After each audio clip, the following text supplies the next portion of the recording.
যে দেখো ডাকিতেছে তোমায় কবরের মাটি, ওই যে দেখো ডাকিতেছে তোমায় কবরের মাটি। কথা বলে ঠিক কিনা? এবার রব্বুল আলামিন হযরত আজরাইল আলাইহিস সালামকে মৃত্যুর দায়িত্ব দিয়েছেন মানুষের এবং কি মাখলুকের জান খবজ করার জন্য, জানটাকে কবুল করার জন্য যাদের দায়িত্ব দেওয়া হলো আল্লাহ রাব্বুল আলামিন এই দায়িত্বের মধ্যে রেখেছেন। আর আয়াতে কারিমার মধ্যে বলেন আইনামা তাকুনু ইউদরিকুমুল মাউতু ওয়া লাউ কুনতুম ফী বুরুজিন মুশাইয়্যাদা। আল্লাহ রাব্বুল আলামিন প্রত্যেকটি মাখলুকের মৃত্যুর খবর সম্পর্কে অবগত আছেন। পৃথিবীর কেউ জানে না, কিন্তু আমার আল্লাহ জানেন। আল্লাহ রাব্বুল আলামিন এই জানার শব্দটাকে নিয়ে আজরাইল আলাইহিস সালামকে দায়িত্ব দিয়েছেন। এমন সময় বনি ইসরাইলের এক ঘটনাকে আল্লামা ইমাম কাসির রাহমাতুল্লাহি আলাইহি তার কিতাবের ভিতরে রচনা করেন আর শোনায় বলতেছেন, তোমরা শোনো, এবার ভালোভাবে শোনো। এই আয়াতটাকে নিয়ে আল্লাহ তাআলা বলেন, যেখানে যার মৃত্যু আল্লাহ রাব্বুল আলামিন রেখে দিয়েছেন তখন সেই মৃত্যুটা হবে, তাছাড়া একটা মিনিট আগেও হবে না বা পরে হবে না, এটা আল্লাহ তাআলার নির্দেশ। এই ঘটনাকে আলোচনা করতে গিয়ে, আয়াতটাকে আলোচনা করতে গিয়ে ইমাম কাসির রাহমাতুল্লাহি আলাইহি তাফসীরের কিতাবের মধ্যে আনেন বনি ইসরাইলের এক মহিলা, অত্যন্ত সুদর্শন সুন্দরী মহিলা জমিনের মধ্যে ছিল। বাবা, তার স্বামী সংসার ছিল, তিনি অত্যন্ত ধনী পরিবারের সন্তান ছিলেন। তারপর তার স্বামী যখন ইন্তেকাল করে ফেলল, ওই মহিলাটা 3 মাসের অর্থসত্তা ছিলেন, গর্ভবতী ছিলেন। কথাটা ভালোভাবে শুনবেন, গাগলাগামী মুসলমান, এই কথাগুলি মনোযোগ দিয়ে শোনেন। এই কথাগুলি প্রতিদিন হবে না, কোরআনের মাহফিল প্রতিদিন হয় না। আল্লাহ রাব্বুল আলামিন কবুল করেছেন, আজকের এই দিনে কবুলটা হয়ে গেছে।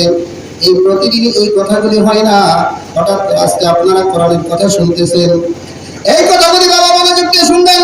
আমার আম্মাজিরা পর্দার আড়ালের কথাগুলি শুনবেন। আমার রব্বুল আলামিনের ক্ষমতা সম্পর্কে অবগত থাকেন। আল্লাহ তাআলা পৃথিবীর যত বড় বড় বাহাদুরদেরকে আল্লাহ তাআলা পৃথিবীর জমিন থেকে হালাক করে দিয়েছেন, ধ্বংস করে দিয়েছেন। এই জমিনে এই মানুষগুলিকে আল্লাহ তাআলা রাখেন নাই, এই মানুষগুলিকেও আল্লাহ তাআলা এই জমিন থেকে বিদায় করে দিয়েছেন। কথা বলেন ঠিক কিনা? মুসলমান, ভালো করে শোনার কথাগুলি মন দিয়ে। আল্লাহ রাব্বুল আলামিন ওই বান্দিকে 3 মাসের অন্তঃসত্ত্বা গর্ভবতী রেখেছিলেন বনি ইসরাইলের। আর তার ঘরে কোনো পুরুষ মানুষ নাই, একজন গোলাম ছিল। এই গোলামটার বয়স ছিল মাত্র 13 থেকে 14 বছর বয়স। এই গোলামটা এইভাবে চমকে চমকে তার সম্পদগুলি গোলাম দেখাশোনা করে, কামলা দেখাশোনা করে। এমন সময় বনি ইসরাইলের সেই মহিলা একদিন যায়, 2 দিন যায়, 1 মাস 2 মাস যেতে যেতে তার অন্তঃসত্ত্বা আস্তে আস্তে বাড়তে থাকে, শারীরিক পরিবর্তন হয়ে যায়। যখন সে 10 মাস 10 দিনের উপনীত হয়ে গেল, এই মহিলাটি আল্লাহ তাআলার হুকুমে সন্তান প্রসব করবেন। ঘরের ভিতরে যেহেতু মানুষ নাই, তার ঘরে আলো দেওয়ার মতো কোনো ব্যবস্থা নেই। এবার তার গোলামকে ডাকতে বলল, তুমি কোথাও থেকে একটু আগুন সংগ্রহ করে ঘরটাকে আলোকিত করে চলে যাও। এবার এই বনি ইসরাইলের ছেলেটি গোলামটা আগুন আনার জন্য চলে গেলেন বাহিরে। যাওয়ার পর রাত হয়ে গেল, সন্ধ্যার সময় বেরিয়ে গেল, হঠাৎ রাত্র হয়ে গেল, জঙ্গলের মধ্যে ঢুকে পড়লেন। বাড়ি চিনতেছেন না, ঘর চিনেন না, পথ চিনেন না, হঠাৎ পথ ভুলে গেল। এই পথ ভুলে যাওয়ার মাধ্যমে ওই জঙ্গলের ভিতর থেকে দেখা যায় একটা আগুনের শিখা দেখা যায়। কি বলেন তো? আগুনের শিখাটা দেখা যাচ্ছে। এই আগুনের শিখাটা ধরার জন্য এই যুবক ছেলেটি আস্তে আস্তে এগিয়ে যেতে যেতে অনেক দূর পর্যন্ত চলে গেল, তবু আগুনের সন্ধান পেল না। হঠাৎ করে সে উপর হয়ে পড়ে গেল। পড়ে যাওয়ার পর ডাক দিয়ে বলতেছেন, মানে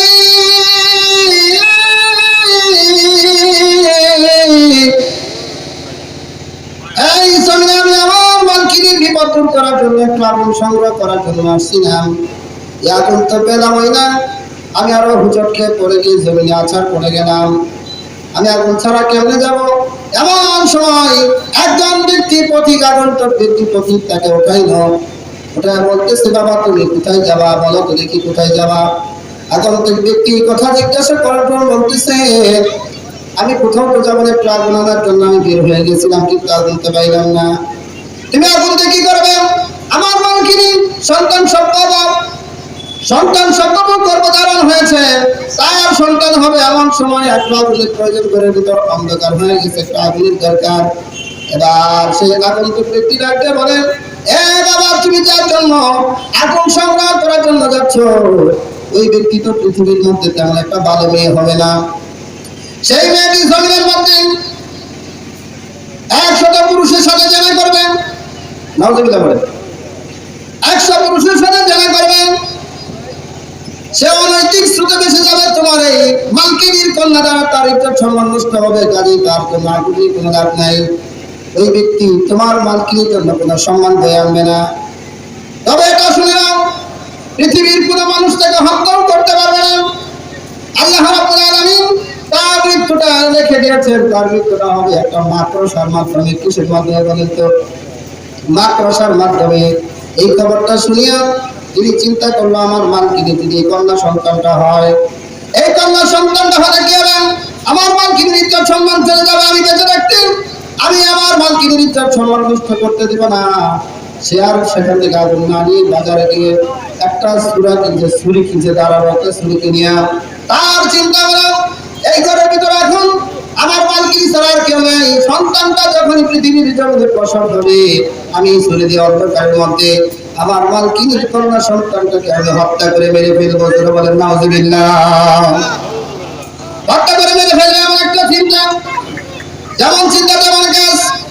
বাজার থেকে ছুরি নিয়ে আসলো, আসার পর এই সন্তানটাকে হত্যা করার জন্য সেই ঘরের ভিতরে আত্মগোপন করে ফেললো। সন্তানটা জমিনের মধ্যে আসলো, আসার পর সে অন্ধকারের মধ্যে এত সুন্দর একটি কন্যা সন্তান প্রসব করেছে তার মালকিনী।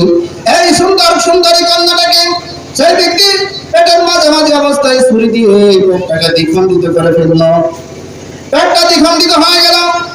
এবার তার বলে হলো, সন্তানটা কিছুক্ষণের মধ্যে মারা যাবে, আর এই ঘরের মধ্যে আর তো কেউ নাই, আমি আছি। তাড়াতাড়ি পলায়ন করার জন্য চলে গেল। কোথাও যেন চলে যাচ্ছে, আর এ যাচ্ছে। সে আর এই দেশে ফিরে নাই। দীর্ঘ 12 বছর পর এই গ্রামে, এই মহল্লায় ফিরেছে। যেরকম সুবহানাল্লাহ। 12 বছর পর এই যুবকটা ফিরেছে।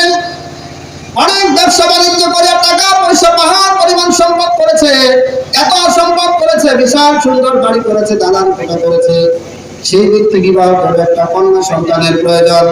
এলাকার মধ্যে ঘটকদেরকে বলে দিয়েছেন, মুক্তাদেরকে বলে দিয়েছেন, কে আছো আমার জন্য সুন্দরী সোনার সতী সাধবী একটা কন্যা সন্তান দেখো, আমি তাকে বিয়ে করব, আমি তাকে বিয়ে করবো, আমাকে সংসার আমার সঙ্গিনী বানাবো, এমন একটা কথা তিনি বলতেছিলেন।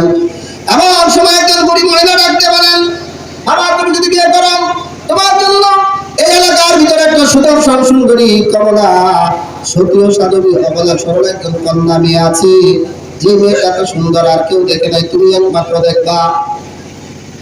এবার সেই ব্যক্তি বলল, তাহলে বুড়িমা আমার জন্য সেই মেয়েকে নির্ধারণ করুন, আমাকে দেখান, আমি দেখিয়া তাকে বিবাহের জন্য প্রস্তাব দিব, যত টাকা দেন মহনে আমি অন্য কথা দেব। যেমন কথা তেমন কাজ করে ফেললেন। ওই দিনই ছেলেটা কন্যাকে দেখলেন, দেখার পর ছেলেটা বিবাহের জন্য পাগল করা হয়ে গেল। এত সুন্দর কন্যা জীবনে তো কোনোদিন দেখি নাই, কত দেশ বিদেশ ঘুরেছি, কত দেশ দেশান্তর হয়ে গেলাম, কোনোদিন এত সুন্দর কন্যা আমার চোখে পড়ে নাই। আজকেই প্রথম আমি এই কন্যাটাকে দেখলাম, আমি আজকে এই কন্যাটাকে বিবাহ করতে চাই। এবার কন্যাটাকে বিয়ে করলো, বিয়ের কার্যক্রম শেষ হয়ে গেল, ওয়ালিমা শেষ হয়ে গেল। ছেলে এবং মেয়ে উভয় বাসর করে চলে যায়। যাওয়ার পর তাদের জীবনের স্মৃতিময় কথা যদি সুন্দর করে উচ্চারণ করতে শুরু করলো, স্মৃতিময় কথা উচ্চারিত হতে শুরু করলো। কি স্মৃতিময় কথা?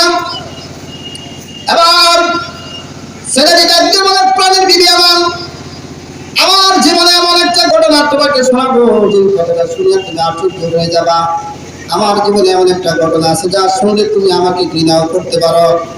এবার সেই কন্যাটা বলতেছেন, প্রাণের স্বামী আমার, আপনি যেমন কথা শুনে আমাকে আশ্চর্য নিতে পারবেন, তেমন একটি কথা ঘটনা আমার জীবনে ঘটেছে, আমিও আপনাকে বলবো। সুবহানাল্লাহ বলেন।